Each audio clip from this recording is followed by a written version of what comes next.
और अब इन्वेस्को की मनमानी की मुखालफत में जी एंटरटेनमेंट के साथ कई सेलिब्रिटीज भी हिमायत में उनके साथ आ रहे हैं। फिल्म मेकर बोनी कपूर, मधुर भंडारकर, सतीश कौशिक और सुभाष घई ने इन्वेस्को की मनमानी के खिलाफ ट्वीट करते हुए जी एंटरटेनमेंट की हिमायत की है। सबसे पहले देखते हैं कि बोनी कपूर ने क्या ट्वीट किया है। तो उन्होंने लिखा है कि जी एक भारतीय राष्ट्रवादी द्वारा शुरू किया गया पहला भारतीय चैनल है। सुभाष चंद्र ने हमेशा हिंदुस्तानी मनोरंजन के शोबे की हिमायत की है और उसे फरोग दिया है। अब जी को अमेरिका और चीन के सरमाएकारों के जरिए परेशान किया जा रहा है। जी एंटरटेनमेंट असली भारतीय उद्यमी पुनीत गोयनका के हाथों में रहे, इसके लिए दुआ करता हूं।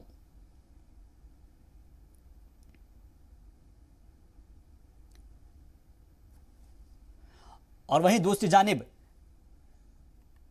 जो मधुर भंडारकर जो प्रोड्यूसर हैं, डायरेक्टर हैं, उन्होंने भी ट्वीट किया है और उन्होंने लिखा है कि जी टीवी पहला भारतीय चैनल था जिसे सुभाष चंद्र ने शुरू किया। भारत की सबसे बड़ी मनोरंजन कंपनी हमेशा भारतीय कंटेंट में अग्रणी रही है।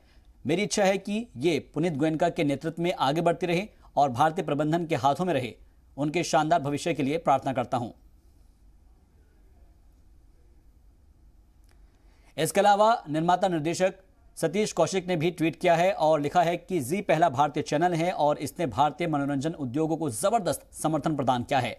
आज अमेरिकी और चीनी निवेशक इसे हथियाने की कोशिश कर रहे हैं। आशा है कि जी मौलिक और जोशीले हाथों में रहेगा।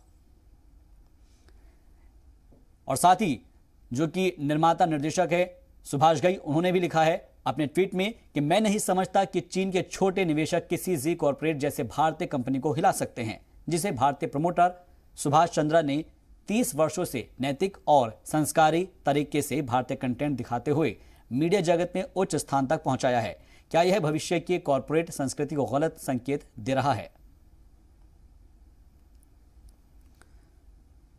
तो अलग अलग जगहों से जितने भी निर्माता निर्देशक है, फिल्म इंडस्ट्री से जुड़े लोग हैं, वो भी इसमें अपने रद्दमल का इजहार कर रहे हैं और सभी ने सीधे तौर पर कहा है कि अब इन्वेस्को की मनमानी की मुखालफत हो रही है और जी एंटरटेनमेंट के साथ कई सेलिब्रिटीज़ उनकी हिमायत में आ गए हैं, फिर चाहे वो फिल्म मेकर बोनी कपूर हो, मधुर भंडारकर या फिर और कोई।